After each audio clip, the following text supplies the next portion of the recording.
नमस्कार दोस्तों।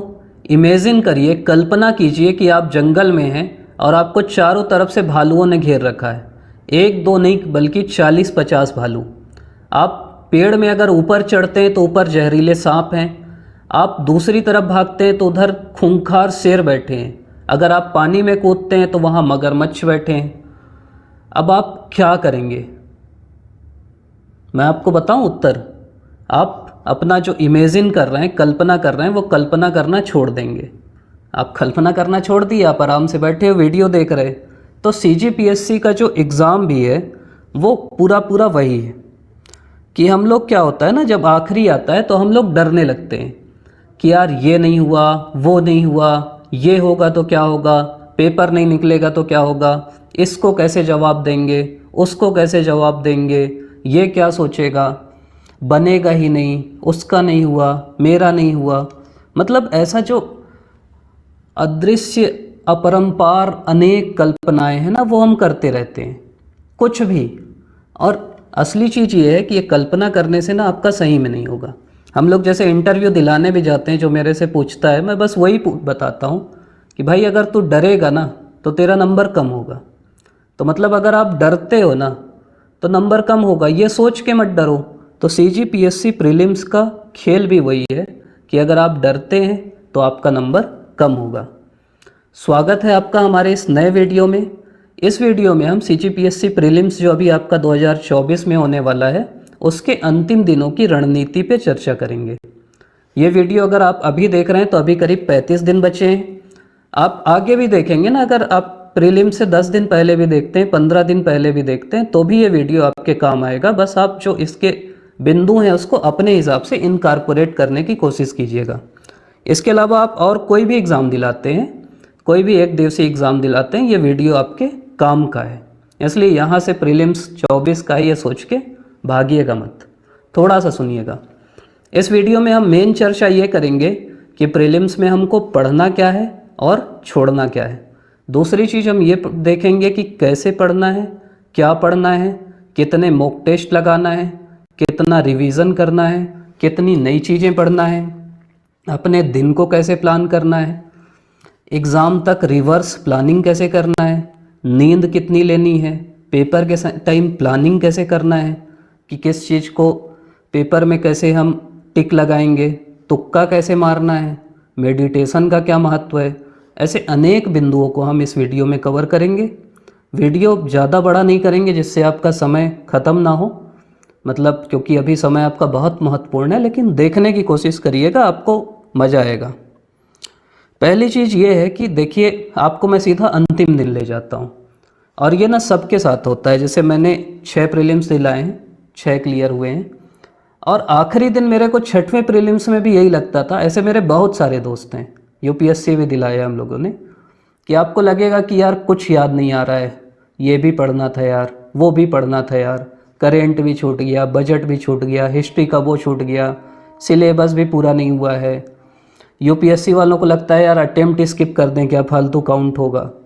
तो आखिरी दिन ना आपको बहुत कुछ ऐसा लगेगा, और ये ना सबको लगता है। मतलब आप मेरा भरोसा करिए, सच में करिए, दिल से बोल रहा हूँ कि लगता है ऐसा कि भाई आप कुछ भी पढ़ लो, अगर आप सीरियस एस्पिरेंट हो ना तो आपको लगेगा, और आपको नहीं लग रहा है ना तो आप मजाक कर रहे। मतलब बहुत, फिर वो या तो अपनिच भगवान है वाले लोग आ गए तो उनको नहीं लगेगा। सामान्य लोग जो हम लोग हैं ना, हमको लगता है कि यार सब कुछ छूट गया, कुछ याद नहीं है, और 10वीं से लग रहा है, आज से नहीं, तो ये तो बहुत बड़ा एग्ज़ाम है। तो वो आपको पता रहना चाहिए। अब हम आते हैं पहली चीज़ पे, जिसको हम बोलते हैं रिवर्स प्लानिंग। रिवर्स प्लानिंग का मतलब क्या होता है? रिवर्स प्लानिंग का मतलब ये होता है कि आप सीधा इमेजिन कीजिए कि आपका पेपर होने वाला है फरवरी में। फरवरी कुछ भी आप मान लीजिए कि फरवरी 11 फेब को आपका पेपर है। अब 11 फरवरी को पेपर है, तो आप ये मानिए कि मेरे को अभी, आप मानिए कि मेरे को 3 बार रिवीजन करना है, क्योंकि 3 रिवीजन में आपका होगा। अब 3 रिवीजन के लिए आपको क्या है कि 11 फरवरी से आप एक हफ्ता पहले आ जाइए, मतलब 4 फरवरी तक आपका 2 बार रिवीजन हो जाए, तभी आखिरी के हफ्ते में आप पूरी चीज़ पढ़ सकते हैं। अब आप 4 फरवरी से फिर पीछे आइए, फिर 2 हफ्ता पीछे खींचिए कि अब 4 फरवरी से मान लीजिए 20 जनवरी तक मेरा पहला रिवीजन ख़त्म हो जाए, तो अब आज से आप 20 जनवरी तक आपका पहला रिवीजन होगा, 20 जनवरी से 4 फरवरी तक आपका दूसरा रिवीजन होगा, 4 से 11 तक आपका तीसरा होगा। मतलब आज को प्लान मत करिए, आप प्लान करिए 11 से पीछे आइए। अगर आप मेरी बात समझ पा रहे होंगे तो आपको ये मानना है कि 11 फरवरी वाला जो आखिरी हफ्ता होगा उसमें आपको हर चीज़ को एक बार पढ़ना है। मतलब आप वो सब पढ़ चुके हों तभी तो आप दोबारा रिवाइज़ करेंगे, तो उससे पहले आपको उसको एक बार पढ़ना है, उसके पहले के 2 हफ्तों में, और अभी जो आपके पास समय बचा उसमें पूरा एक बार पढ़ना है, तभी आप आखिरी दिन भी वो पढ़ पाएंगे। मतलब अपनी प्लानिंग को अगर आप आज से करोगे ना, अगर मैं आपको अच्छे शब्दों में समझाऊं कि अगर प्लानिंग आप आज से करोगे कि मैं यहाँ से एग्ज़ाम के डे तक, किसी भी एग्ज़ाम के डे तक इतना पढ़ूंगा, तो आप यहाँ तक पहुँचोगे ना और कुछ ही कुछ पढ़ पाओगे आप, मतलब पूरा नहीं पढ़ पाओगे। आप यहाँ से प्लान करो कि यहाँ से यहाँ तक मेरे को ये आखिरी के टाइम मेरे को पूरा कवर करना है, इस फेज़ में मेरे को पूरा कवर करना है और इस फेज़ में पूरा कवर करना है। तो आप जब यहाँ से यहाँ तक के 2 हफ्ते की प्लानिंग करोगे तो आपके दिमाग में रहेगा कि मेरे को एक रिवीजन करना है। इसको बोलते हैं रिवर्स प्लानिंग। दूसरी चीज़ ये है कि वो जो RRR मूवी आई थी ना, अब आपका सूत्र भी वही होना चाहिए, रिवाइज रिवाइज रिवाइज। नई चीज़ आपको पढ़नी नहीं है, आप जो पढ़े हैं उसको आपको रिवाइज करना है। मतलब आपको लगता है ना कि यार हिस्ट्री का ये छूट गया, पॉलिटी का वो छूट गया, नई चीज़ क्या पढ़ना है वो अभी मैं आपको बताऊंगा। उसको बोलते हैं हाई यील्डिंग टॉपिक, मतलब ऐसे टॉपिक जिससे सवाल आते ही है। जैसे आप शंकराचार्य का अगर अद्वैतवाद पढ़ लेते हैं तो एक सवाल आपका आएगा ही, वो आप छोड़ के नहीं जा सकते। बुद्ध जैन आप छोड़ के नहीं जा सकते, हड़प्पा की जगहें आप छोड़ के नहीं जा सकते, चारवाक को आप छोड़ के नहीं जा सकते, दर्शन को छोड़ के नहीं जा सकते, कांग्रेस के अधिवेशन छोड़ के नहीं जा सकते, जो आपके गवर्नमेंट ऑफ इंडिया एक्ट्स हैं उनको छोड़ के नहीं जा सकते। तो ऐसे टॉपिक अगर आप धोखे से छोड़ दिए, वो पढ़ना है आपको। वो क्या क्या टॉपिक हैं, वो कहाँ से निकालना है, आगे हम चर्चा करेंगे। लेकिन कुछ ऐसी फालतू चीज़ें हैं ना कि मुकासा क्या है, तो भाई उसमें आपको नहीं जाना है। कि आपसे कोई बोला कि यार जजियागढ़ का इतिहास पढ़ना है, या आपसे बोला कि रुद्रादित्य के बारे में पढ़ना है, तो वो सब नहीं पढ़ना है आपको। जो आप पढ़े हो, आपका जो नोट्स है उसी से रिवाइज़ करना है आपको। अगली चीज़ें हैं कि रिवाइज़न के तरीके क्या होंगे। तो एक जो सबसे अच्छा तरीका होता है, मैं बोलता हूँ हाइलाइटर तरीका। आप ना 3-4 कलर के हाइलाइटर ले लो, जैसे एक लाल ले लो, हाइलाइटर ये अपन बोल देते हैं। एक आप हरा ले लो। आप पहली बार पढ़ते हो ना, उसको हाईलाइट करो जो आप भूल रहे। भूल किसको रहे कैसे आपको पता चलेगा। आप वो पेज खोलो, जैसे आपके सामने आए अकबर। अब आप आंख बंद करो मेरे जैसे और सोचो कि यार अकबर 1563 तीर्थ यात्रा कर हटाया, 1564 जजिया हटाया, 1579 में ये बनाया। फिर आप भूल रहे कि यार वो कब अपना वो इबादत खाना बनाया, वो याद नहीं आ रहा है। उसको आप ये हरी पेन से हाईलाइट कर दो पहले रिवीजन में। बाकी तो आपको याद ही है ना, दोबारा क्यों पढ़ोगे जो आपको याद है। जो जो पता है वो छोड़ते जाओ, जो भूल रहे उसको हाईलाइट कर दो, बढ़ते जाओ। अब जब आप रिवीजन करो ना दूसरा, तो जिसको हाईलाइट किए हो ना वही पढ़ो। पूरा पढ़ोगे बहुत टाइम लगता है। और जब दूसरा रिवीजन करो फिर आँख बंद करो। कुछ कुछ आपको याद हो गया होगा, कुछ फिर भी भूल जाओगे, तो अब उसके लिए दूसरी पेन ले लो। मान लो आप लाल ही ले लो, तो लाल से हाईलाइट कर दो। तो आपको पता रहेगा कि तीसरे रिवीजन में फिर लाल हाइलाइटर का ही पढ़ना है, ये ध्यान रखना है। आँख बंद करके याद इसलिए बोल रहा हूँ कि आप जब आँख बंद करोगे ना तो आपको समझ में आएगा कि हाँ यार ये पढ़ना है, ये छोड़ना है, ये देखना है। अगली चीज़ ये है कि जैसे आपका ये पेज है मान लो, तो कोशिश करो कि पेज के नीचे में ना थोड़ी सी जगह रखो यहाँ पे, और यहाँ पे की पॉइंट लिख लो। जो जो आप भूल रहे ना, हाईलाइट कर रहे हैं वो अच्छी बात है, अगर नहीं कर पा रहे तो वहाँ पे लिख लो कि यार ये भूल रहा हूँ, ये भूल रहा हूँ। कॉपी के ऊपर भी जगह रहती है आपके, जहाँ भी जगह है वहाँ पे आप ये चीज़ें लिख लो। तो वही पढ़ना। मैं आपको ये समझाने की कोशिश कर रहा हूँ कि आप दोबारा पूरी बुक पढ़ोगे ना, मैं आपको बोला कि आपको 3 बार रिवीजन करना है, 3 बार बुक आप कभी नहीं पढ़ पाओगे। तो आप मेन चीज़ है वो लिखते जाओ। एक तरीका जो मेरे को अच्छा लगता है, कई लोग गुस्सा आते हैं मेरे दोस्त लोग, मैं ना वो चीज़ कुछ जो मेन चीज़ रहती रिकॉर्ड कर लेता हूँ, और जैसे टहलने गए ना तो कान में लगा लिए हेडफोन या मोबाइल में ही चला लिए, सुन रहे हैं। सोते सोते चला लिए सुन रहे हैं, अच्छी नींद भी आ जाती है और उसी को अपनी बात सुनो ना तो याद हो जाता है वो। कुछ दोस्त बोलते हैं साला गाना सुना कर, अपनी बात सुनने में बोर हो जाते हैं, तो उनकी अलग चीज़ है। वो बोलते हैं हमको अपनी आवाज़ ही पसंद नहीं आती।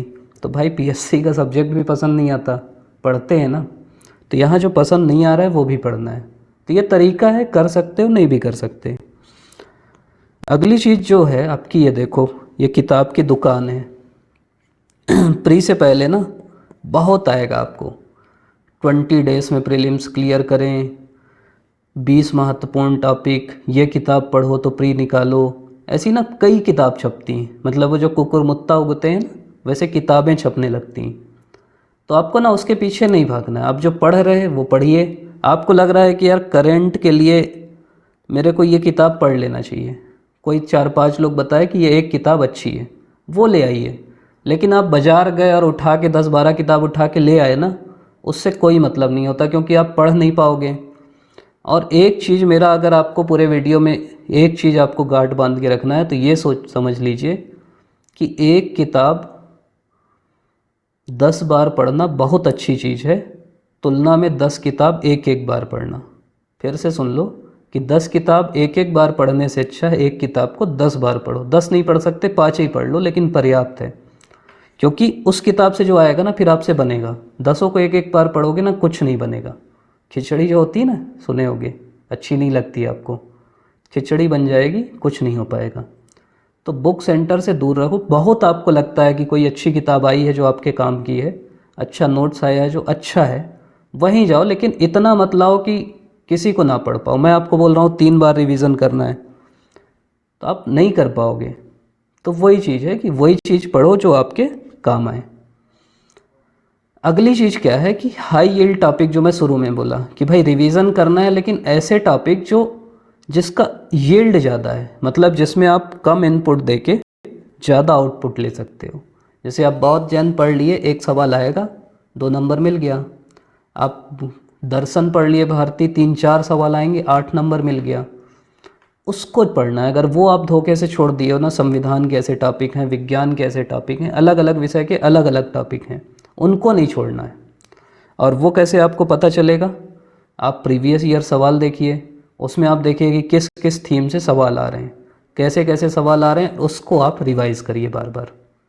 अगर आप ये नहीं कर पा रहे हैं तो इसके लिए आप चैनल में देख सकते हैं, वीडियो हम लोग बना रहे हैं जिसमें हम लोग प्रीवियस ईयर के जो भी सवाल हैं उनके बारे में जो जो चीज़ें हैं जो आ सकती हैं अगले प्रीलिम्स में, उनकी हम चर्चा कर रहे हैं।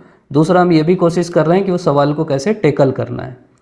तो आपको प्रीवियस ईयर क्वेश्चन ना आपकी बाइबिल होना चाहिए। मतलब मैं आपको बता रहा हूँ, मैं तो खुद असिस्टेंट प्रोफेसर हूँ, हमारे जैसे लोग पेपर बनाते हैं। हमारे पास कोई भी पेपर बनाने के लिए ना 2 चीज़ आती है। पहला प्रीवियस ईयर का सवाल, दूसरा सिलेबस। उसके आधार पे हम सवाल बनाते हैं। तो आपको भी ये जो प्रीवियस ईयर सवाल है उसको मान लो, अपनी गीता, बाइबिल, कुरान जो मानना है मान लो, और बहुत पढ़ो। और दूसरी चीज़, सिलेबस सामने रखो। इसीलिए मैं आपको ये सिलेबस भी बता दिया हूँ, अगर आप भूल गए होगे कि आपके सिलेबस में क्या क्या है। भारत का इतिहास और स्वतंत्रता आंदोलन है, तो ये समझ लो इतिहास का जितना वेटेज है उतना स्वतंत्रता आंदोलन का भी वेटेज है। फिर भूगोल है, फिर संविधान है, अर्थव्यवस्था है, विज्ञान है। विज्ञान आपको 10वीं की किताब जो पुरानी वाली थी ना उससे पढ़ो, बहुत मत घुसो विज्ञान में, नहीं आता ज़्यादा, उस किताब से पढ़ लोगे ना पर्याप्त है। फिर भारतीय दर्शन देखो, सिलेबस में अलग से लिखा है, इसीलिए मैं बार बार दर्शन बोल रहा हूँ। फिर कला, साहित्य और संस्कृति। साहित्य से 1-2 सवाल आते हैं कि ये किताब कौन लिखा, क्यों आता है? क्योंकि सिलेबस में है। दर्शन से शंकराचार्य आता है, न्याय दर्शन आता है, जैन दर्शन आता है, बौद्ध दर्शन आता है। क्यों आता है? क्योंकि सिलेबस में है। तो आप ये बेसिक भी समझ जाओगे ना तो बन जाएगा। समसामयिक घटना एवं खेल, समझ रहे हैं? इसीलिए खेल का सवाल आता है, क्योंकि समसामयिक घटना के साथ खेल भी लिखा है, इसलिए मैं आपको बार बार बोल रहा हूँ। फिर पर्यावरण। तो हर चीज़ को आपको ध्यान से पढ़ना है। सेम छत्तीसगढ़ का भी सिलेबस यहाँ पे लिखा है, कि एडवर्टाइजमेंट में भी है। अगली चीज़ है कि मॉक टेस्ट। मॉक टेस्ट तो आप लोग समझते ही हैं, अभी खूब सारे आ गए हैं। तो आपको मॉक टेस्ट देना है। अब कैसे देना है वो मैं बताता हूँ। पहली चीज़, कि केवल मॉक टेस्ट दे के छोड़ नहीं देना है, आपको ना एनालिसिस करना है। मतलब जैसे आप 100 सवाल लगाए, अब आपको क्या करना है कि देखना है कि यार मेरा ये सवाल गलत हुआ तो क्यों हुआ, मैं कैसे सोचा। मेरे साथ क्या होता है कि जैसे 4 ऑप्शन है, मैं ना पहले सोचता हूँ कि यार ए होना चाहिए, फिर मैं बहुत सोचता हूँ और मैं सी में टिक मार देता हूँ। बाद में मैं आता हूँ, मतलब 4 ऑप्शन है ए बी सी डी, मेरे को लगता है ए होना चाहिए, और मैं क्या करता हूँ बहुत सोच के सी में आंसर मार देता हूँ। बाद में देखता हूँ तो ए उत्तर रहता है। तो मेरे को ये समझ में आया कि दिमाग जो मेरा पहले सोचता है ना वो उत्तर रहता है, सबका अलग अलग रहता है। तो ये मॉक टेस्ट में ना आप सोचो कि ये सवाल यार मैं क्यों गलत किया, कैसे सोचना था मेरे को। मेरा एक मतलब ऐसे कई जूनियर हैं, वो आते हैं और सवाल लेके आते हैं। नेटेड भी हम लोग जब दिलाते थे, बोलते थे भैया आप कैसे सोचे थे इसमें। मैं बताता था मैं ऐसे सोचा। तो वो सोचने का जो तरीका है ना, वो आपको डेवलप करना है कि जिसका सही उत्तर आ रहा है वो कैसे सोच रहा है और आप कैसे गलत सोच रहे हैं। अपने दोस्त का जिसका सही हुआ है ना, उससे पूछो कि यार तू कैसे सोचा इसमें, मैं तो ऐसा सोचा और गलत हो गया। तो अपना जो आपको ना फाइनल एग्ज़ाम की तैयारी करना है मॉक टेस्ट में। दूसरी चीज़, इसका जितना भी नंबर आता है आपको लोड नहीं लेना है, क्योंकि छत्तीसगढ़ में मैं आपको साइंटिफिक चीज़ बता देता हूँ। छत्तीसगढ़ में कितनी कोचिंग होंगी, बहुत होंगी। हर कोचिंग सेंटर 50-50 टेस्ट ले रही। अब एक कोचिंग सेंटर 50 टेस्ट ले रही 100-100 सवाल का, मतलब एक कोचिंग सेंटर का 5000 सवाल। ऐसे मान लो 20 कोचिंग सेंटर है, मतलब कितने सवाल, 1 लाख सवाल। 1 लाख सवाल में क्वालिटी आएगी क्या बताओ। पीएससी वालों को केवल 100 सवाल चाहिए, तो वहाँ अलग लेवल रहता है। आपको 1 लाख सवाल में ना आप क्वालिटी नहीं ला सकते। तो बहुत लोड नहीं लेना है कि यार ये नहीं बन रहा है, ये नहीं बन रहा है। आपको मेन फोकस करना है प्रीवियस ईयर क्वेश्चन में, और अपनी मॉक टेस्ट में एनालिसिस करना है कि यार हिस्ट्री मेरा थोड़ा कमज़ोर हो गया, पॉलिटी ज़्यादा कमज़ोर है, उसको पढ़ना है। अभी हम लोग जो स्ट्रेटजी आगे पढ़ेंगे उसमें आपको ये देखना है कि मेरा क्या कमज़ोर है क्या स्ट्रांग है। जो कमज़ोर है उसको और स्ट्रांग करना है। दूसरा, पेपर अटेंड करने के भी ना यहाँ पे स्ट्रेटजी बनाना है। जैसे कि पेपर अटेंड करने की स्ट्रेटजी का मेरा मतलब ये है कि आप जब फाइनल पेपर होगा तो गोला जो करते हैं, देखो अलग अलग तरीका होता है। पहले मैं बताता हूँ मैं क्या करता हूँ। मेरे को पेपर मिलता है, मैं नाम पता लिखा, पेपर पलटा के एक बार पूरा पेपर देख लेता हूँ कि यार सही पेजेज है, छपा ठीक है कि नहीं, क्योंकि फिर बाद में वो चेंज नहीं होता। दूसरा मैं क्या करता हूँ, कोई डाटा याद करके रखा रहता हूँ ना कि ये 10.8 है, ये 6.2 है, ये इसका ये अवार्ड इसको मिला है, जो मेरे को पता है कि यार मैं भूल जाऊँगा, वो भाएँ भाएँ पलटाता हूँ, देखता हूँ वो आया है कि नहीं, टिक मार देता हूँ। अगर वो नहीं भी दिख रहा है तो पीछे लिख देता हूँ कि ये 10.8 है, ये 2.6 है, इसका ये मिला है, जो मेरे को लग रहा है कि मैं बिल्कुल भूलने वाला हूँ। तीसरा काम ये क्या करता हूँ मैं कि मैं 3 राउंड में पेपर बनाता हूँ। एक पहला राउंड, फर्स्ट राउंड, उसमें मैं पेपर पलटाता हूँ और ऐसे सवाल देखता हूँ जो मेरे से श्योर बनते हैं, उसमें मैं टिक मारते जाता हूँ कि हाँ इसका ये, इसका ये, इसका ये। आप जो सवाल नहीं बन रहा है ना, वहाँ अगर थोड़ा भी फंसे तो आपका दिमाग हो जाएगा ख़राब, और दिमाग ख़राब हुआ मतलब पेपर हो गया आपका ख़राब। तो आपको थोड़ा भी नहीं सोचना है यार, जो नहीं बन रहा है आगे बढ़ो आगे बढ़ो। ऐसा हो सकता है ना कि शुरू के 1 से 20 तक के सवाल में आपसे एक भी ना बने। कई लोग क्या करते हैं, वहीं पे दिमाग ख़राब कर लेते हैं। आपको अपना दिमाग ख़राब नहीं करना है, आपको सोचना है यार आगे तो बचा है।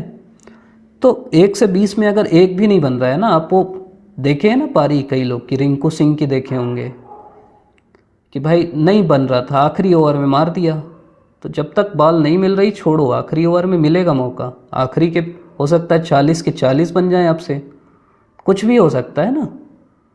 तो राहुल तेवतिया याद होगा आपको, मार ही नहीं पा रहा था, आखिरी ओवर में ठोक दिया। तो वैसा होता है। तो फर्स्ट राउंड में आप बनाएं, मान लीजिए आपके 100 में से 30 सवाल बने, तो मैं फिर अपना वो लेता हूँ गोला करने वाला OMR, और उसमें गोला कर लेता हूँ। पेन मैं यूज़ करता हूँ जो मोटी वाली आती है आपकी, लिक्विड फ्लो की काली पेन। तो वो भी पहले से यूज़ करो जो करते हो, मोटी निप रहती है तो गोल करना आसान रहता है।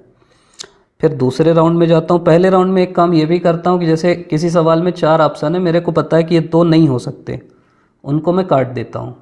कहीं पे नहीं लिखा है उसको बड़ा सा नहीं को गोला कर देता हूँ, क्योंकि नहीं फिर दिखता नहीं है आखिरी में। जहाँ भी नहीं लिखा है ना, गोला कर दो बड़ा सा।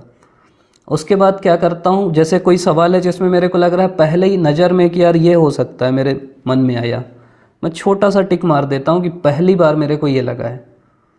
क्योंकि दोबारा मैं सोचूंगा, ज़्यादा सोचूंगा तो चारों लगने लगेंगे, तो आखिरी में जो पहली बार लगता है ना उसको मारता हूँ।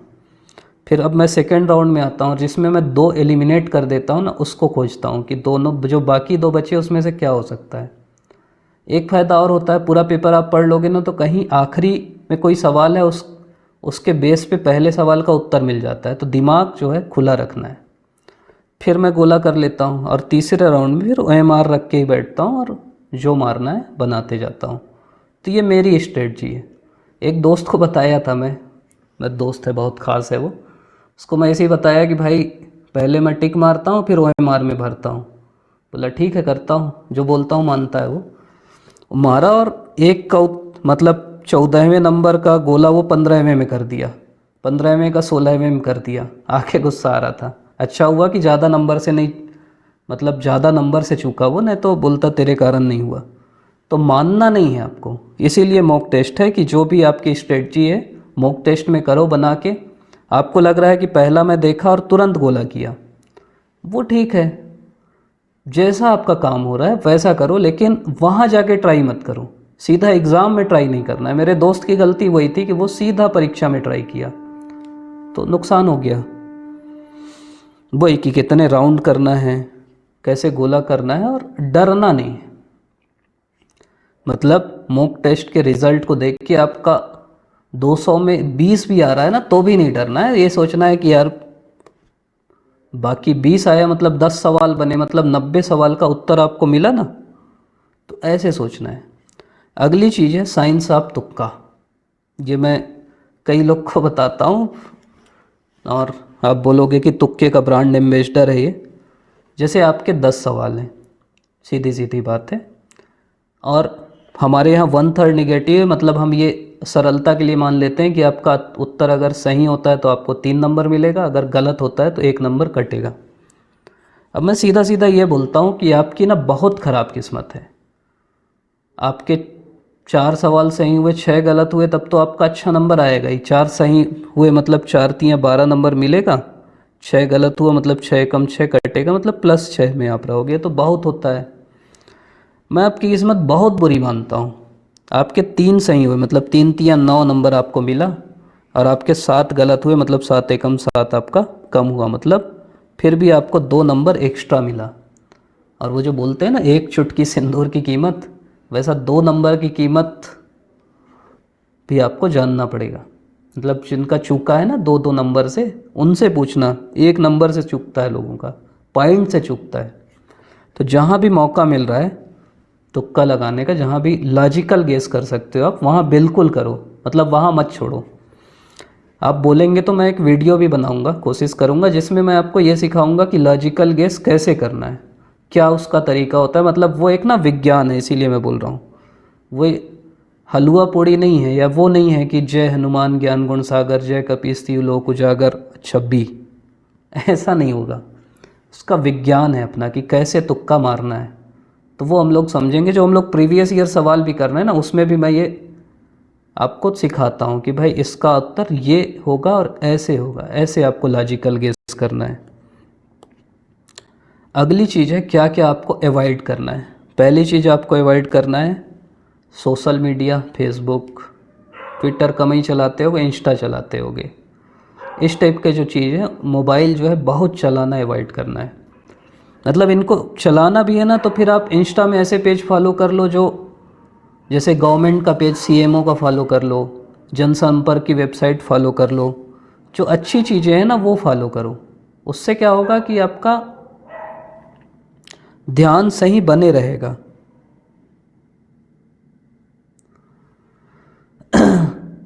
पहली चीज़। दूसरी चीज़ है कि ये जो लिख रहा हूँ ना मैं, टॉक्सिक दोस्त, टॉक्सिक मतलब निगेटिव दोस्त जो हैं, उनसे दूर रहो, अवॉइड करो। भाई 1 महीना है, उनसे बोलो नमस्ते भाई, पेपर के बाद तेरे से खूब बात करूँगा, 2-3 दिन बात करूँगा, अभी मेरे को बख्श दे। प्रेम से उनका नंबर उठाना बंद कर दो, और ना बच के रहो उनसे, क्योंकि वो ऐसी ऐसी गंदी गंदी बात कर, गंदी मतलब ऐसे ऐसे आपको बहकाएंगे ना कि भाई तू वो नहीं पढ़ा, तो ये नहीं पढ़ा, उसकी बुक आई है, ये आया है, मैं तो इतना पढ़ लिया, मैं तो वो पढ़ लिया, ये तो ये पढ़ लिया, मतलब ऐसी ऐसी बात करेंगे ना कि आपको लगेगा यार मैं क्या कर रहा हूँ। दूसरा फिर आपको डिमोटिवेट करेंगे कि यार तू कुछ नहीं करता, तेरे से नहीं होगा, तू छोड़ दे, मेरा नहीं हो रहा है, फिर अपना रोना रोएंगे, कुछ भी करेंगे आपका नुकसान ही होगा। और कुछ नहीं होगा तो फिर बताएंगे भाई सब फिक्स रहता है पीएससी में, इतना दो उतना दो हो जाता है। अब देखो मैं अपना बताता हूँ, मैं भी जब हम लोग भी करते थे, ये तो पुराने ज़माने की रीत है, लोग बताते हैं कि फिक्स रहता है, हम लोग बस यही सोचते थे कि भाई कुछ सीट तो ओपन होंगी ना, मतलब रहती हैं, सब ठीक ठाक होता है। लेकिन फिर भी आपको पॉजिटिव सोचने के लिए ये सोचना है कि भाई कुछ सीट में तो फेयर होता है, उसमें मैं जाता हूँ। तो ये सोचोगे ना, मतलब आप अगर ये शुरू से सोच लिए कि सब फिक्स है, नहीं होना है, तो फिर नहीं होगा भाई आपका। इसके अलावा ज़्यादा पढ़ना अवॉइड करना है। ज़्यादा पढ़ना मतलब वो जो नई चीज़ें पढ़ना बोलते हैं ना, न्यू चीज़, यहाँ न्यू भी लिख देता हूँ मैं, कि नई नई चीज़ें नहीं पढ़ना है कि आप बिल्कुल नई कोई किताब ले आए, कुछ पुराने प्राचीन भारत की आपको केसी श्रीवास्तव मिल गई, अब आप उसको पढ़ रहे हैं, हो गया पूरा इतिहास, प्राचीन इतिहास पढ़े 1 महीने में, कोई मतलब नहीं। तो वो चीज़ आपको नहीं पढ़ना है। इसके अलावा आपको अवॉइड करना है ओवर थिंकिंग। ओवर थिंकिंग मतलब क्या होता है? ज़्यादा सोचना। मैं शुरू में आपको उदाहरण दिया ना कि भालू आ गया, शेर आ गया, ये आ गया, वो आ गया, मेरा क्या होगा, कैसे होगा, क्यों होगा, कुछ नहीं सोचना है भाई, आराम से रहना है। इसके अलावा डिस्ट्रैक्शन जो होते हैं आपके, उससे आपको बचना है। डिस्ट्रैक्शन का मतलब क्या होता है कि जो भी है भाई, 1 महीना है, आपका रिलेशनशिप है, आपकी बाकी चीज़ें हैं, आपके घर वाले बोल रहे हैं कि यार ये है, नहीं भोगा तो क्या होगा, कुछ भी है आपके जीवन में डिस्ट्रैक्शन, आपके दोस्त हैं, मित्र हैं, भाई हैं, जो भी हैं, सबसे भाई 1 महीने के लिए ना छुट्टी ले लो। बोलो कि यार इसके बाद मैं सब देख लूँगा, आ जाऊँगा, तुमको जाना है जाओ, लेकिन अभी पढ़ने दो।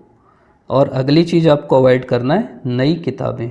नई किताबें मतलब कोई भी नई किताब दुकान से नहीं लाना है बिल्कुल कि इससे सब कुछ आएगा, तो ये सब आपको अवॉइड करना है। अगली चीज़ है कट ऑफ का चक्कर, बाबू भैया वाली बात जो है। कट ऑफ क्या है? आपको बच के रहना है इससे। मतलब ये ना आप अभी से सोचोगे ना, देखो मैं आपको 2020 या 19 का प्रीलिम्स हम लोग दिला रहे थे, मेरे बहुत सारे दोस्त थे, उस समय तक कट ऑफ ना 105-6 से ज़्यादा नहीं गया था।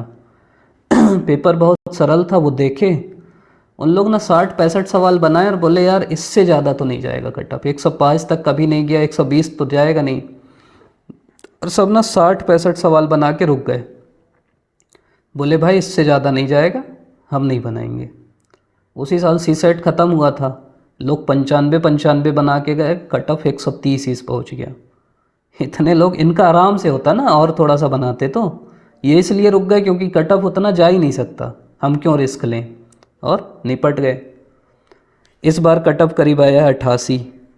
कुछ लोग खूब बना के आए होंगे कि यार कट ऑफ जाएगा 120 110, इतना कम थोड़ी जाएगा, कट ऑफ आ गया 88। तो कट ऑफ ना आप प्रेडिक्ट नहीं कर सकते, आपको वहाँ सवाल देखना है, आपको अपनी तैयारी पे भरोसा रखना है। अगर सरल पेपर है तो अच्छे से बनाना है, कठिन पेपर है तो जो ऐसे सवाल है ना कि ये तितली कहाँ पाई गई, छोड़ो भाई, वो नहीं बनेगा किसी से। कोई भी पेपर, मैं आपको बेसिक रूल बताता हूँ, किसी भी पेपर का आपको कट ऑफ जानना है, पिछला हर पेपर देख लो, जितने सिंपल सवाल होते हैं ना उनका गुणा 2 से कर दो, उतना ही कट ऑफ रहता है। पिछले पेपर जो है आपका 2022 में का प्रीलिम्स था, 23 में हुआ था, उसमें करीब 44-45 सवाल बिल्कुल सरल थे, उसका गुणा आप 2 से करो, उतना कट ऑफ है। जब 130 गया था क्या बोलते हैं आपका कट ऑफ, तब 65-66 सवाल बिल्कुल सरल थे। तो आपको सरल सवाल में भी फोकस करोगे ना तो कट ऑफ क्लियर हो जाता है। तो अब हर सवाल तो सही होता नहीं, इसीलिए बोलते हैं कि रिवीजन करना है और कट ऑफ के पीछे नहीं भागना है। आपको पहले से यहाँ नहीं रखना है कि कट ऑफ यही होगा, ये मैं आपको समझाना चाह रहा हूँ। अगली चीज़ है कि आपको अपना दिन कैसे प्लान करना है। तो सबसे पहले अगर हम ऐसा देखें तो सब्जेक्ट को आपको डिवाइड करना है। एक तो आपका भारत का जीएस हो गया, भारत का जीके, हिस्ट्री, पॉलिटी, इकोनॉमी आप देख ही लिए हैं। सीजी का जीके हो गया, अगली चीज़ करेंट इकोनॉमिक सर्वे और बजट हो गया, और अगली चीज़ सी सेट हो गया। ये 4 आपके मेन पिलर हैं। करेंट इकोनॉमिक सर्वे मैं इसलिए अलग से रखा हूँ क्योंकि साल भर आप लोग नहीं पढ़ते और उससे ठीक ठाक सवाल आते हैं, और वो पढ़ोगे तो बन जाते हैं। इकोनॉमिक सर्वे भी हम लोग अभी ही पढ़ते हैं, तो ये अलग से ध्यान देना। और सी सेट इसलिए लिखा हूँ, ये भी साल भर कोई नहीं पढ़ता, और पिछले बार का आप सी सेट देखोगे बहुत लोग निपटे हैं उसमें, तो सी सेट को भी आपको ध्यान देना है। तो इनके बीच में आपको समय का विभाजन करना है। अब ये आपका मतलब मैं बेसिक बता सकता हूँ कि 4 में बांटना है, लेकिन ये आपका अपना है। अब किसी का सी सेट इतना अच्छा है कि आराम से हो जाता है, तो वो फिर इसमें कम समय देगा। किसी का करंट साल भर से पढ़ रहा है, वो कम देगा। कोई CGGS को रट के बैठा है तो CG में कम टाइम देगा, लेकिन सभी को समय आपको देना है, मैं ये समझा रहा हूँ। दूसरी चीज़ है कि आपको दिन को भी प्लान करना है कि मैं सुबह इतने बजे उठूँगा। ये जो टेस्ट है ना, इसका कोशिश करना कि आप 9:30 से 11:30 वाला जो टाइम है ना, उस समय दो, दिमाग बिल्कुल तैयार रहे। सी सेट का पेपर दो 3 से 5 या 2:30 से 4:30, तो दिमाग को ना लत लग जाए। खासकर आखिरी का जो 1 आध हफ्ता है उसमें उसी टाइम दो कि दिमाग को लगे कि यार मैं सोमवार को भी दिया, मंगल को भी दिया, बुध को दिया, शनि को भी दिया, अब संडे को भी वही चीज़ कर रहा हूँ, तो दिमाग को ना कुछ नई चीज़ नहीं लगेगी। तो ये ध्यान रखिएगा। उस टाइम अब कोई सुबह 10 बजे सो रहा है, अब संडे को जाके जिस दिन पेपर है उस दिन फिर उसका दिमाग सोने का वो करेगा। कोई 2:30 बजे सोता है सी सेट के टाइम में, तो सी सेट के टाइम में उसको नींद आएगी। तो अपने साइकिल को ना अपने एग्ज़ाम के हिसाब से मोल्ड कर लीजिए, और अपनी दिनचर्या को ऐसा बांट लीजिए कि सुबह उठते हैं आप तो कोशिश करिए कि ध्यान करिए, योग करिए, प्राणायाम करिए। दोपहर को जो आपका भोजन है वो अच्छा रखिए, और दिन को प्लान करिए। जो हम बोलते हैं ना कि 50 मिनट पढ़िए, देखिए एक साइंटिफिक रूल है जिसको बोलते हैं कि लगातार आपकी प्रोडक्टिविटी ना अच्छी नहीं रहती। जैसे आप 50 मिनट पढ़े ना तो आपकी प्रोडक्टिविटी अच्छी है, मान लीजिए ऐसी है, 50 मिनट के बाद ना प्रोडक्टिविटी गिरने लगती है। उसका अच्छा तरीका ये कि 50 मिनट पढ़िए, 10 मिनट रेस्ट करिए, कुछ भी करिए, पावर नैप लीजिए, थोड़ा सा टहल लीजिए, घूम लीजिए। मोबाइल मत उठाना, मोबाइल उठाए तो 10 मिनट 1 घंटा हो जाएगा, रील बस घुमाते रहोगे। तो 10 मिनट रेस्ट करिए, फिर आपकी प्रोडक्टिविटी यहाँ जाएगी, फिर पढ़िए 50 मिनट, फिर 10 मिनट रेस्ट करिए, फिर 50 मिनट पढ़िए। ऐसे अपने टाइम को स्लॉट में विभाजित कर दीजिए। लगातार बहुत ज़्यादा नहीं पढ़ना है, थोड़ा थोड़ा करके पढ़ते जाना है। अगली चीज़ अगर हम देखेंगे तो स्ट्रेटजी अगर हम देखें, जो पहले अटेम्प्ट वाले हैं उनको मैं ये बोलूँगा, क्योंकि आप सब कुछ नहीं पढ़ पाए हो तो आप ना नई चीज़ें पढ़ सकते हो। जैसे अभी अचानक आपको लगा कि यार मेडिएवल से सवाल आते हैं, मैं नहीं पढ़ पाया हूँ, पढ़ सकते हो आप। आपको लगा कि यार बुद्ध जैन से आता है, मैं नहीं पढ़ पाया हूँ, वो पढ़ सकते हो। कुछ नई चीज़ें आप पढ़ सकते हो क्योंकि आपका पहला अटेम्प्ट है। लेकिन आप ये ध्यान रखो, आप देख के मत डरो कि यार इसका तो 3 बार हो चुका है, इसका 4 बार हो चुका है। आप लोग के पास खोने के लिए कुछ नहीं है, मार्क्स बोलता था, पाने के लिए सारा जहाँ है। आपके अंदर कोई डर नहीं है। तो बहुत ऐसे लोग हैं, मेरा भी फर्स्ट अटेम्प्ट में हुआ था, बस घूमने गया था, हो गया था। तो ऐसा ध्यान रखना है आपको कि पहले अटेम्प्ट में ना जो भी पढ़ सकते हैं पढ़ो। मतलब बहुत डरना नहीं है आपको कि ये इतने बड़े बाबा हैं, वो उतने बड़े बाबा हैं, वो उतने बार निकाल चुके, आप ही का निकलेगा। और जो बाकी लोग हैं उनके लिए मैं बोलूँगा, मतलब आपकी स्ट्रेटजी जो मैं बोल रहा हूँ मानिए, आप नई चीज़ें थोड़ा बहुत पढ़ सकते हैं क्योंकि आपका पहला बैकग्राउंड पुराना ज़्यादा नहीं है। बाकी जो 1 आध 2 अटेम्प्ट दिला चुके हो, आप नई चीज़ मत पढ़ो। जो पढ़े हो ना, बहुत पढ़ चुके हो, 3 साल से पढ़ रहे हैं, नई चीज़ें आपको नहीं पढ़ना है। आपको फोकस ये करना है कि जो बाकी चीज़ें हैं उसको आपको पढ़ना है। मतलब आपको वही रिवाइज़ एंड रिवाइज़, मतलब लगातार आपको रिवाइज़ करते जाना है। अगली चीज़ जो आपको ध्यान करना है वो है कि आपको अपने जीवन में योग को लाना है, ध्यान को लाना है, व्यायाम को लाना है। मतलब सुबह उठिए, थोड़ा सा स्ट्रेचिंग कर लीजिए, थोड़ा योग कर लीजिए, जो बाबा जी बोलते हैं ना, अनुलोम विलोम करने से होगा फ़ायदा होता है। मतलब दिमाग, आप सुने होंगे ना कि हीमोग्लोबिन ऑक्सीजन से मिलके ऑक्सी हीमोग्लोबिन बनाता है जो पूरे शरीर में दौड़ता है। आप ऑक्सीजन अंदर लोगे, अच्छे से ऑक्सी हीमोग्लोबिन दौड़ेगा, दिमाग तेज चलेगा। तो तो योग का महत्व है। योग पढ़ोगे, थोड़ा सा अष्टांग योग पढ़ लेना तो एक आध सवाल भी बन जाएगा। ध्यान आप करिए, ध्यान कुछ मत करिए, बहुत नहीं समझ में आ रहा है ना तो गाइडेड मेडिटेशन कर लीजिए। गाइडेड मेडिटेशन यूट्यूब में सर्च करिए, मैं लिंक भी डाल दूंगा यूट्यूब टेलीग्राम चैनल में, और वहाँ से आप सुनिए, मतलब पॉजिटिव रहिए। इसके अलावा आप योग निद्रा भी कर सकते हैं। योग निद्रा का मतलब होता है कि आप जब सोते हैं ना तो वो लगा लीजिए, उसमें धीरे धीरे वो रिलैक्स करता है। आप कि महसूस करिए कि आपका हाथ रिलैक्स हो रहा है, महसूस करिए कि आपका पैर रिलैक्स हो रहा है। ऐसा करके आप अच्छी नींद आएगी आपको। थोड़ा सा व्यायाम करिए, टहलिए, कुछ नहीं कर सकते तो। और टहलते समय आपको लग रहा है समय बर्बाद हो रहा है ना, तो वही जैसे यूट्यूब किसी का आप सुनना चाहते हैं, चालू करके सुनते रहिए, देखना ज़रूरी नहीं है। आप अपनी आवाज़ रिकॉर्ड करके सुन सकते हैं, तो ये सब काम आप कर सकते हैं। अगली जो ज़रूरी चीज़ है वो है सी सेट। सी सेट में आपको मेन काम ये करना है कि पहले आप प्रीवियस ईयर पूरा कर लो। प्रीवियस ईयर जो भी सवाल आए हैं ना सी सेट में, उसी के आसपास सवाल आते हैं, उसको आपको अच्छे से करना है। पिछले 8-10 साल के हम लोग भी कोशिश करेंगे कराने की, अगर बना तो। इसके अलावा आपको खूब ज़्यादा प्रैक्टिस करना है। मतलब सी सेट गणित होती है, प्रैक्टिस करोगे बनेगी, नहीं करोगे नहीं बनेगी। वहीं सोचोगे ना कि ऐसे लाभ हानि निकाल लूँगा, नहीं निकलता। और प्रैक्टिस भी आपको समय में करना है। और सी सेट दिलाते समय ये ध्यान रखना है, मेरे दोस्त लोग का ये होता था, एक आध सवाल है ना वो बनाते थे थोड़ा 1 मिनट, उत्तर के पास पहुंचते थे, फिर लालच आ जाता था, छोड़ भी नहीं सकते, आधा बना लिए तो फिर बनाते थे, आधा मिनट फिर लगा, फिर उत्तर नहीं आ रहा है। अब आप किसी सवाल को 1.5 मिनट अगर लगा चुके हो ना तो फिर आपको छोड़ने का मन भी नहीं करता। मतलब आप 1.5 मिनट किसी सवाल को बनाए तो आपको लगेगा यार कि अब मैं छोड़ूं कैसे इसको, और उसी लालच में आप 2-3 मिनट लगा दिए। एक सवाल को 3 मिनट लगाए तो फिर समझ रहे हैं ना आप। तो एक सवाल को ज़्यादा से ज़्यादा 1 मिनट देना है। बना तो बना, नहीं बना लौट के बनाओगे ना भाई, कहाँ जा रहे। तो ज़्यादा समय नहीं देना है किसी सवाल को। जो बन रहा है पहले राउंड में, मैं इसीलिए आपको समझाया, जो बन रहा है वही बनाना है, और प्रैक्टिस करेंगे तभी बनेगा।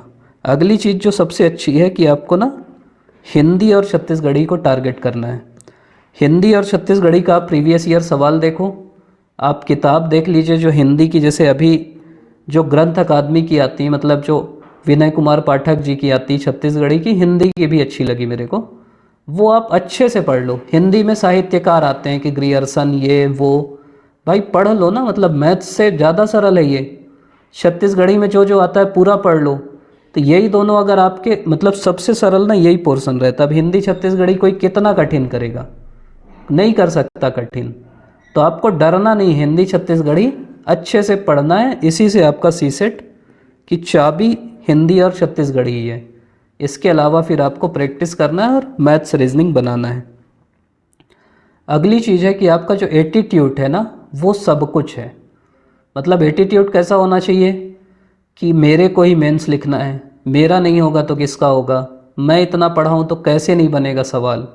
एक दोस्त है मेरा, वो उसका एटीट्यूड ऐसा होता था, उस ज़माने में हम लोग जो 10वीं 12वीं दिलाते थे, सेट आता था, सेट ए सेट बी, और हमारे में तो सवाल सेम रहते हैं। उस ज़माने में सवाल कुछ अलग रहते थे, सेट ए का सवाल बी में नहीं आते थे 2-3।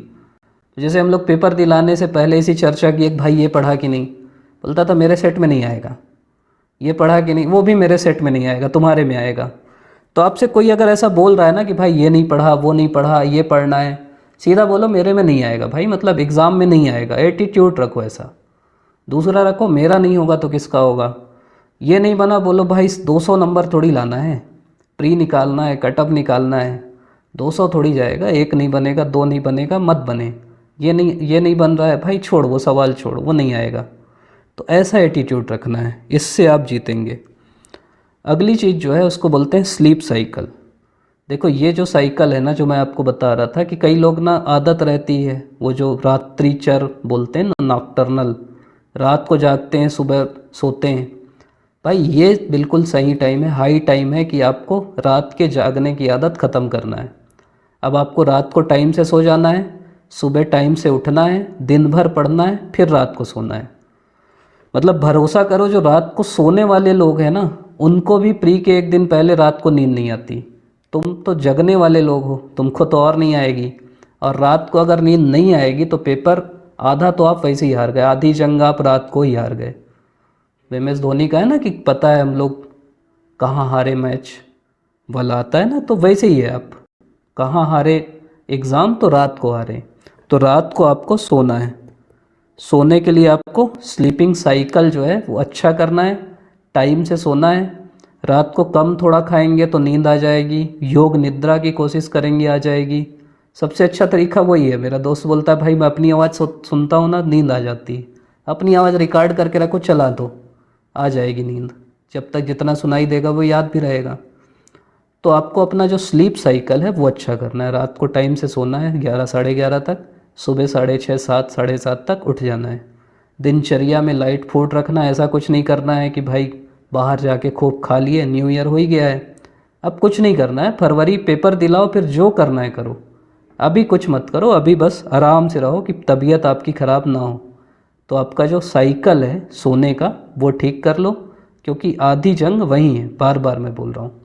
और बाकी चीज़ भी सोना आपको, ये जो एग्ज़ाम का टाइम है 10 से 12, 2 से 4 5 वाला, वहाँ आपको सोना बिल्कुल नहीं है। दोपहर को सोने लगे ना 2 से 4, तो उस दिन भी नींद आएगी, नहीं भी आएगी तो जम्हाई आएगी, दिक्कत होगी। तो आपके सोने का जो साइकिल है वो ठीक करिए और सोना बढ़ा दीजिए। 7 से 8 घंटा सो, बढ़िया आराम से, कोई दिक्कत नहीं होती। कोई बोलता है ना आपको कि 4 घंटे में सब हो जाता है, बाबा ये तो 2 घंटे सोते हैं। कुछ नहीं होता भाई, आराम से सो। जितना सोओगे ना दिमाग उतना तेज होगा। आप 8 घंटा भी सोते हो ना तो आपके पास 16 घंटा बचता है।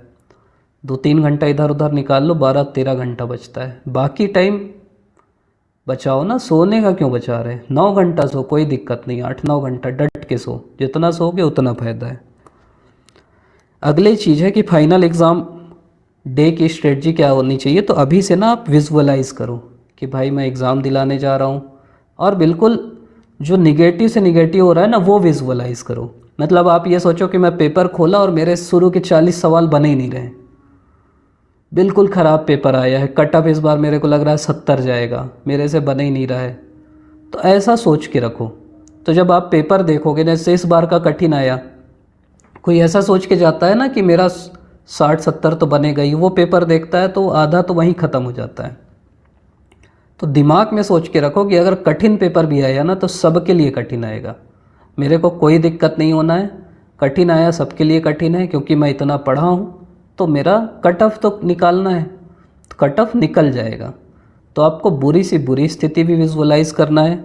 इसके अलावा आपको अभी से दिमाग को बताना है कि भाई पहला पेपर मेरा कितना भी बिगड़े, मेरे को पहले पेपर की चर्चा ही नहीं करना है। जो पहला पेपर 1 अपन दिलाते हैं ना, फिर वो जो गैप का टाइम रहता है उसमें दोस्त लोग मिल जाते हैं, भाई तू इसका क्या बनाया, बोले ये किया, अबे उसका तो वो था, फंसा दिया था वो, दिमाग ख़राब। फिर दूसरा बोला इसका क्या किया, आपसे नहीं बोले ना तो आपस में करते रहते हैं। आप सुन लिया, आपका और दिमाग ख़राब, यार मैं भी वही कर दिया।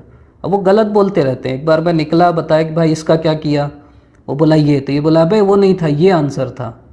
मेरा दिमाग वो हो गया। बाद में मैं जाके देखा पेपर के बाद रात को, तो देखा साला जो मैं किया हूँ वो सही आंसर है, वो गलत बता रहा था, लेकिन दिमाग तो ख़राब कर दिया ना। सुनना ही नहीं है किसी की। पेपर 1 दिलाओ, कूल रहो, बढ़िया डोसा वोसा खाओ, जो खाना है हल्का खाना, पढ़ना है थोड़ा बहुत पढ़ लो, फार्मूला आर्मूला, आराम से रहो, ध्यान करो और पेपर में जाके बैठ जाओ। दूसरा पेपर दिलाओ, पेपर 1 कितना भी बिगड़ा हो, पेपर 2 आप दिलाइए। ऐसे बहुत लोग हैं जो मेरे को बताए पेपर 1 के बाद कि बहुत बिगड़ गया भाई, और उनका आराम से हो गया। और ऐसे बहुत लोग हैं जो पेपर 1 अच्छा बनाए थे, लेकिन उनको लगा बिगड़ गया है, लोग डिमोरलाइज़ कर दिए, पेपर 2 में फेल हो गए, जबकि उनको फेल नहीं होना था। तो ये जो दिमाग का खेल है ना, ये बहुत बड़ा खेल है, उसको ध्यान रखना है। मतलब दिमाग को आपके साथ खेलने नहीं देना है, आपको दिमाग के साथ खेलना है, ये ध्यान रखना है। एक चीज़ और है, एक जो कोट है बहुत अच्छा, उसमें ये बोला जाता है कि the more you sweat in peace, मतलब जितना ज़्यादा आप अपने शांति काल में, पीस में पसीना बहाएंगे, जितना ज़्यादा मेहनत करेंगे, the less you bleed in war, तो जब युद्ध होगा उतना कम आपको अपना खून बहाना पड़ेगा। तो ये ध्यान रखिएगा कि ये आपका शांति काल है, आपका एग्ज़ाम जो डे है उस दिन आपका युद्ध होगा। तो अभी आप अच्छे से पसीना बहाइए, ज़्यादा से ज़्यादा बहाइए, मेहनत में कोई कमी मत रखिए। तो जिस दिन युद्ध होगा ना उस दिन आपको कम खून बहाना पड़ेगा, मतलब आराम से आपका एग्ज़ाम निकलेगा। एग्ज़ाम दिलाते समय बस जो बेसिक चीज़ आखिरी में बोलना चाहूँगा कि एग्ज़ाम दिलाने के बाद आपका हो ना हो कोई दिक्कत नहीं, लेकिन आपकी जो आत्मा है ना, आपका जो मन है, उसको ये अंदर से रहना चाहिए कि भाई जितना मेरा क्षमता था उतना मैं पढ़ा, जितना मैं पढ़ सकता था किया, इससे ज़्यादा मैं नहीं कर सकता था, मैं ईमानदारी से पढ़ा। उसके बाद हो ना हो कोई दिक्कत नहीं है, लेकिन जो आपकी क्षमता है ना, जो आपकी ताकत है, उतना आपको करना है, उतना आपको पढ़ना है। आप अभी तक बने हुए ज़्यादा लंबा हो गया होगा पता नहीं, लेकिन मैं इसीलिए मेन चीज़ अच्छे से बता दी। अब आप जो भी बोलेंगे कि इसके लिए एक वीडियो लाओ, उसके लिए एक लाओ, 15 दिन आखिरी के लिए लाओ, आप जैसा बोलेंगे वैसा हम लोग करेंगे। एक जो पंक्ति मेरे को बहुत अच्छी लगती है, मेरे दोस्त लोग तो मजाक उड़ाते हैं कि भाई बहुत सुना दिया है, आपको हमेशा मोटिवेट करेगी वो कि लहरों से डरकर नौका पार नहीं होती, कोशिश करने वालों की कभी हार नहीं होती। नन्ही चींटी जब दाना लेकर चलती है, चढ़ती दीवारों पर 100 बार फिसलती है।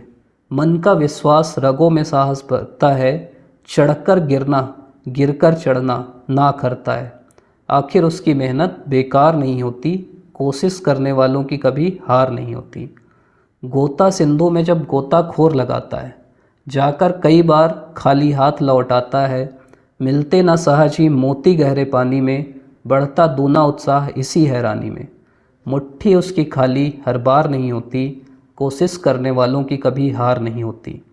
असफलता एक चुनौती है, असफलता एक चुनौती है, स्वीकार करो।